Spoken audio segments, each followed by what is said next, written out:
Halo, selamat pagi pemirsa. Apa kabar Anda hari ini? Senang sekali kami dapat menjumpai Anda dalam berita Papua hari ini. Saya Yuni Rumbaran bersama tim redaksi telah menyiapkan sejumlah berita menarik dan aktual untuk Anda. Berikut 3 berita utama.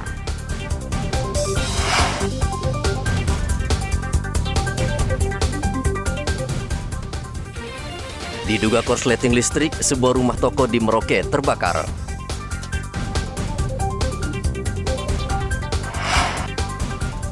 Pastikan Dogiai aman, polisi gencar berpatroli dengan berjalan kaki.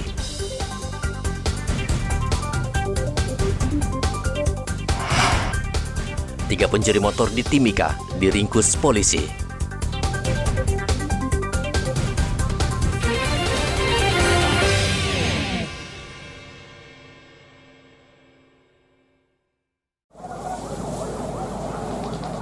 Kebakaran melanda kawasan Nowari, Merauke, Papua Selatan pada Rabu kemarin. Sebuah rumah toko yang letaknya bersebelahan dengan SPBU ludes terbakar. Diduga api berasal dari korsleting listrik. Warga sekitar panik karena khawatir api membesar lalu merembet ke SPBU yang tidak jauh dari lokasi kejadian. Warga bergotong royong memadamkan api dengan peralatan seadanya. 2 mobil damkar akhirnya datang dan berhasil memadamkan api. Mobil pemadam kebakaran sempat kesulitan memadamkan api karena sulit mendapatkan air akibat musim kemarau. Beruntung petugas damkar mendapat bantuan air dari mobil tangki air yang kebetulan melintas. Tidak ada korban jiwa maupun luka-luka, namun seluruh barang di rumah toko tidak bisa diselamatkan. Muhammad Ridwan melaporkan dari Merauke, Papua Selatan.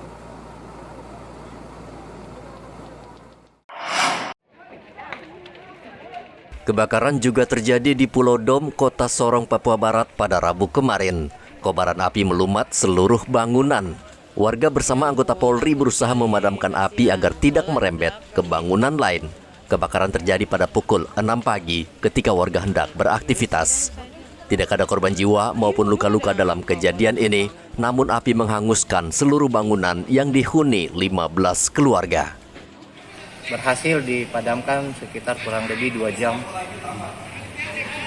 dengan alat pengolahan yang ada, yaitu dibantu dari kapal yang sekaligus dari membantu kami dari dinas dari warga dan Polairut, Polda dan Polres Sorong Kota.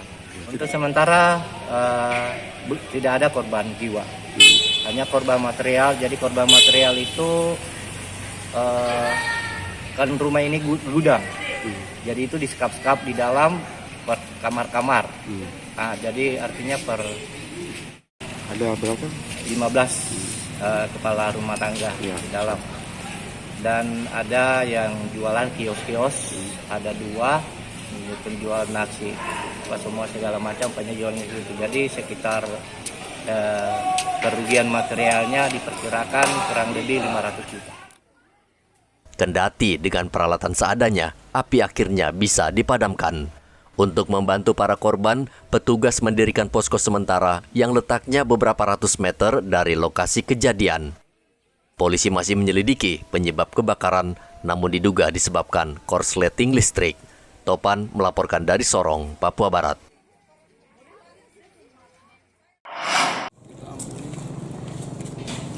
Ini kita kasih pinggir, Sir. Polisi saat ini terus berpatroli di Kabupaten Dogiai untuk memastikan keamanan di wilayah tersebut pasca kerusuhan yang terjadi beberapa waktu lalu. Ratusan polisi terlihat berjaga di setiap sudut kota. Sejumlah jalan yang diblokade massa sudah kembali dibuka. Begitu juga dengan aktivitas di pasar sudah kembali normal. Kendati demikian, aparat gabungan TNI Polri tidak mau kecolongan. Mereka berpatroli dengan berjalan kaki di lokasi yang dibakar massa. Kabid Humas Polda Papua Kombes Ahmad Mustafa Kamal mengatakan aparat TNI Polri dikerahkan untuk menjamin keamanan masyarakat agar bisa kembali beraktivitas dan roda perekonomian berputar. Ia berjanji akan menangkap provokator dan para pelaku yang bertindak anarkis. Situasi di sekitar kota cukup kondusif, ya, berapa titik pemalangan sudah kita buka, aktivitas masyarakat halang-halang sudah mulai nampak. Bahkan kita juga lihat mama-mama sudah mulai berjualan kita harus memberikan pengajaran, memberikan pendekatan humanis, tegas, namun tetap asas hukum tetap dilakukan. Tetap kita lakukan penegakan hukum di Dogiay. Saya kira itu menunggu dapat kabar ya. Malam ini Bapak Bupati akan tiba di Dogiay. Mudah-mudahan kita akan melakukan pertemuan sesuai dengan laporan Bapak Kapolres. Mudah-mudahan besok kita bisa lakukan dengan beberapa tokoh dan beberapa warga masyarakat ya, dari beberapa pihak yang berkaitan dengan peristiwa laka lantas, peristiwa pembakaran dan korban kebakaran, karena kita banyak aspek yang harus kita bicarakan dan kita harus tuntas. Karena dari tadi malam saya sudah jumpa dengan beberapa tokoh anggota DPR, bahkan pagi ini tadi sudah kita juga ketemu dengan beberapa tokoh dan mereka masih melakukan upaya-upaya untuk bagaimana Dogiay ini adalah kabupaten yang aman. Hingga berita ini disusun, 5 pekerja belum ditemukan. Mereka dilaporkan hilang saat kerusuhan pecah. Kerusuhan di Dogiay dipicu kecelakaan lalu lintas. Seorang anak yang berlari ke jalan raya Trans Dogiay tertabrak truk pada Sabtu lalu. Sopir lalu meminta perlindungan polisi karena masa menuntut pelaku diadili secara adat. Masa yang marah kemudian melampiaskan dengan membakar 80 petak rumah kios di 4 lokasi, termasuk 6 kantor pemerintahan.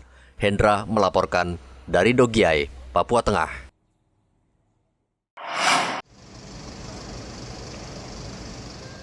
Kepolisian daerah Papua menyayangkan video pendek yang diunggah Ketua Majelis Rakyat Papua MRP, Timotius Murib, di media sosial beberapa waktu lalu. Dalam video tersebut, Timotius tengah berada di Jenewa, Swiss, dan berkata akan memperjuangkan kemerdekaan rakyat Papua dalam sebuah pertemuan PBB. Irjen Matius Fakiri menyesalkan pernyataan Timotius Murib. Untuk bisa berdiri beserta dengan teman-teman bangsa yang lain. Menurut Matius, Timotius sebagai ketua MRP diangkat berdasarkan undang-undang, sehingga seharusnya ia memperjuangkan Papua sebagai bagian dari NKRI. Sangat disayangkan, bagi saya ya, itu sangat disayangkan. Ya, nanti Bapak ini para teman-teman rotan bisa tanya ke beliau, kenapa bisa salah kata begitu. Beliau itu kan ada karena undang-undang. Jadi nanti saya akan tanya, saya tidak mau mengomentari itu, tapi tentunya ini dalam pengawasan kami aparatur sosial. Ada unsur ke arah makar akan diperiksa. Kita ngawasi dulu. Tapi sudah ada komunikasi Jenderal dengan beliau? Tidak ada, saya tidak. Polisi akan terus mengawasi Timotius Murib. Belum diketahui kapan video tersebut direkam. Namun saat ini sudah tersebar luas sejak dibagikan dalam sebuah akun medsos. Dari kota Jayapura, Papua, Hendra melaporkan. Bagaimana mendapatkan kebebasan? Dari laporan polisi yang kami terima. Satuan Reserse dan Kriminal Polres Mimika membekuk 3 pencuri motor yang kerap beraksi di Kabupaten Mimika, Provinsi Papua Tengah. Mereka tidak berkutik ketika ditangkap di Jalan Leo Mamiri pada 11 November lalu. Dari tangan para pelaku, polisi menyita 13 sepeda motor yang dijual ke penadah, antara 1 hingga 2 juta rupiah per motornya. Dari pengakuan para pelaku, mereka dengan mudah membawa kabur sepeda motor karena pemilik umumnya tidak mengunci stang motor ketika memarkir kendaraannya. Dari para pelaku ini, ya kita sudah melakukan pemeriksaan dan sudah menetapkan sebagai tersangka. Adapun barang bukti yang diamankan itu 9 unit kendaraan roda 2. Dari hasil pemeriksaan bahwasanya pelaku ini melaksanakan kegiatan dan berhasil melakukan aksinya dengan jumlah total kendaraan 12 unit. Jadi masih ada 3 unit yang sementara masih dalam proses pengembangan kami. Kemudian untuk metode yang digunakan oleh para pelaku, jadi para pelaku ini memang melihat atau mengamati motor-motor yang dalam posisi tidak dikunci stang. Ya, jadi begitu yang bersangkutan menemukan kendaraan yang tidak dikunci stang, jadi mereka bertiga mendorong kendaraan itu kemudian pada tempat yang sekiranya mereka anggap aman, kemudian mereka menyambungkan kabel yang ada di dalam motor itu sendiri. Nah, dengan tersambungnya kabel ini, ya mereka bisa menyalakan motor-motor yang mereka curi. Ya, kemudian setelah mereka dapatkan, mereka jual kendaraannya. Ya, kami pun masih melakukan pengembangan terhadap oknum-oknum yang membeli kendaraan-kendaraan hasil dari perbuatan yang mereka lakukan. Ketiga pencuri ini dijerat pasal 362 KUHP dengan ancaman pidana penjara paling lama 5 tahun. Dari Mimika, Papua Tengah, Igobat Momolin melaporkan.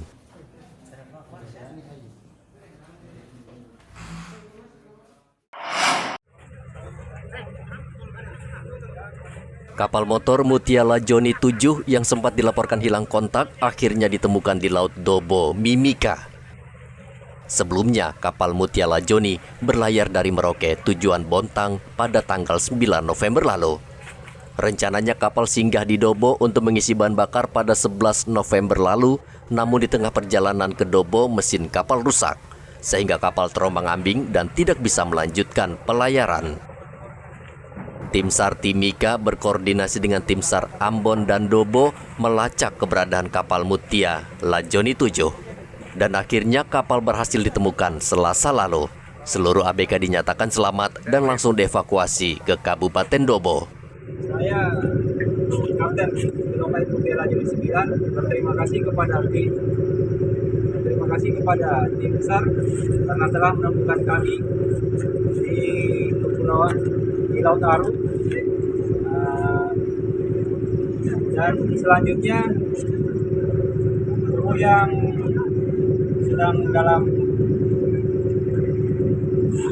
kurang sehat atau sakit akan segera diturunkan ke darat untuk melakukan pengobatan.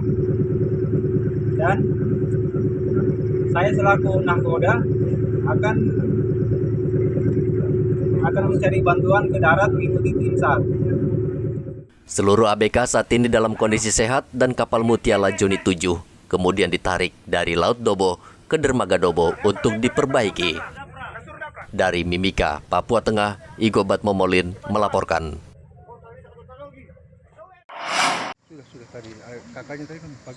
Satuan Lantas Polres Merauke terus melakukan penyelidikan terkait jasad Julius Bernard yang ditemukan di Jalan Raya Wasur, Merauke pada Senin lalu. Saat ini polisi tengah meminta keterangan seorang saksi yang diduga mengetahui persis kejadian tersebut. Mayat diperkirakan sudah tergeletak di tengah jalan sekitar pukul 1 atau 2 dini hari.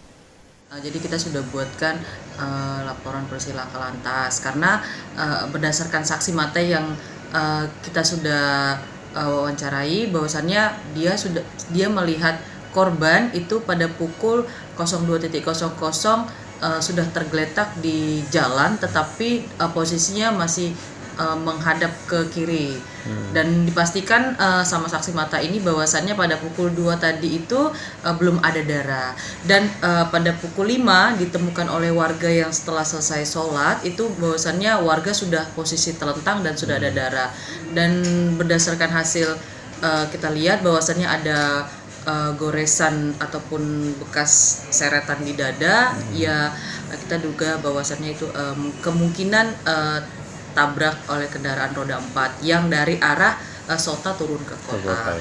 Adapun langkah-langkah yang sudah kita lakukan dari Satuan Lalu Lintas itu sudah melakukan olah TKP dan kita lagi mencari lidik untuk mobil yang turun dari arah Sota ataupun Boven ke kota pada jam sekitaran mungkin 02.00 sampai dengan jam 5. Sementara kita lagi mencari identitas kendaraan ataupun mencari kendaraan yang turun pada saat waktu itu.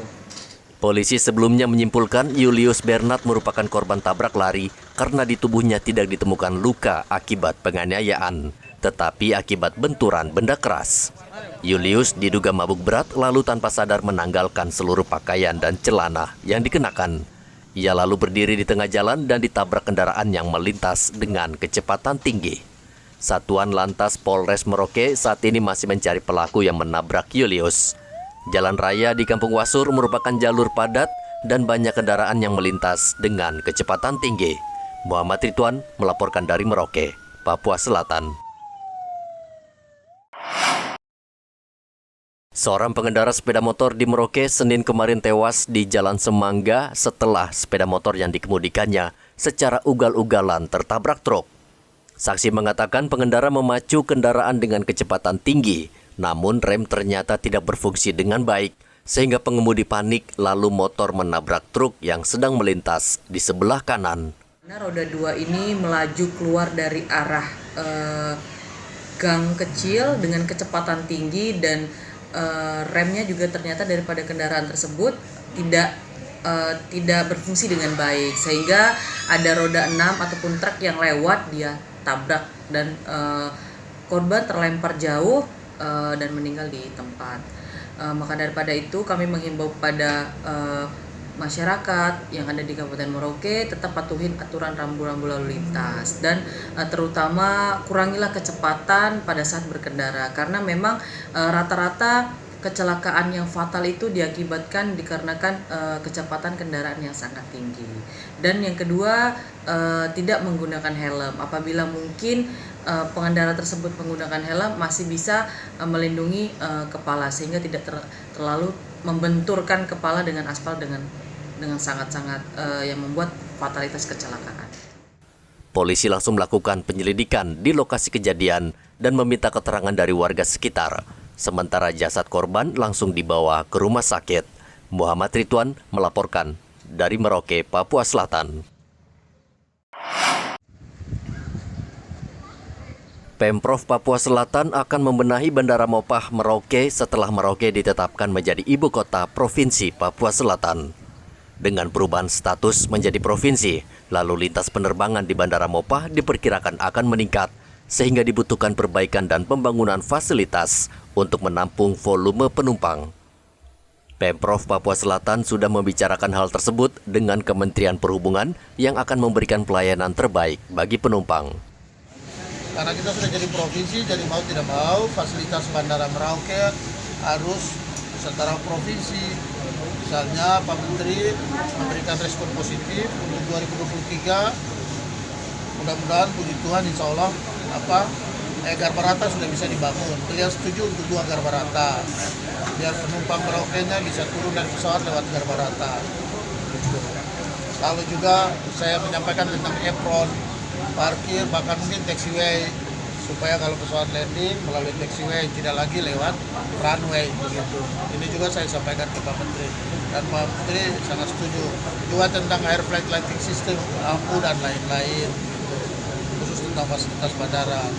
Yang berikut juga kepada Pak Menteri saya sampaikan tentang kondisi Pelabuhan Merauke, tentang terminal penumpang, karena Pelabuhan Merauke satu-satunya adalah gate untuk Papua, satu-satunya pelabuhan untuk Papua Selatan. Pak Menteri juga menyambut baik. Ya mudah-mudahan dengan adanya provinsi kita akan didorong pertumbuhan pembangunannya. Juga saya minta supaya ada fixed crane. Jadi sudah tidak pakai crane biasa lagi. Jadi kalau bongkar, supaya waktu pembongkarannya parkir kapal juga tidak lama.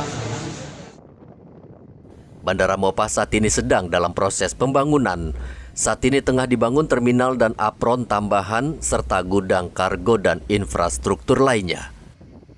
Bandara Mopah dibangun di atas lahan seluas 229 hektar dan memiliki landasan pacu dengan panjang 3.000 meter dan lebar 45 meter. Sementara terminal bisa menampung 500 penumpang dan memiliki kapasitas parkir 9 pesawat Boeing. Muhammad Ridwan melaporkan dari Merauke, Papua Selatan.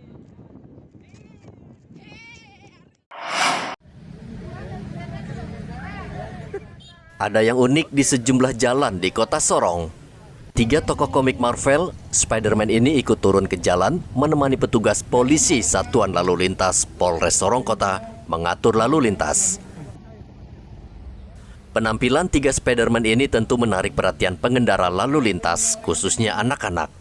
Polri memang berupaya dengan berbagai cara agar masyarakat di Sorong bisa tertib berkendara, dan cara ini merupakan upaya persuasif agar masyarakat mau patuh tanpa takut terkena sanksi. Saat ini masih banyak warga Sorong yang mengendarai motor tanpa menggunakan helm. Mereka dihentikan dan diberikan nasihat tanpa sanksi, bahkan mereka diberikan helm gratis. Upaya menyadarkan warga Sorong agar tertib berlalu lintas memang memerlukan waktu dan kerja keras. Topan melaporkan dari kota Sorong, Papua Barat. Informasi tadi sekaligus menutup jumpa kita dalam berita Papua hari ini. Saya Yuni Rumbarar beserta tim redaksi yang bertugas mengucapkan terima kasih atas perhatian Anda. Selamat pagi, sampai jumpa. Wanyambe.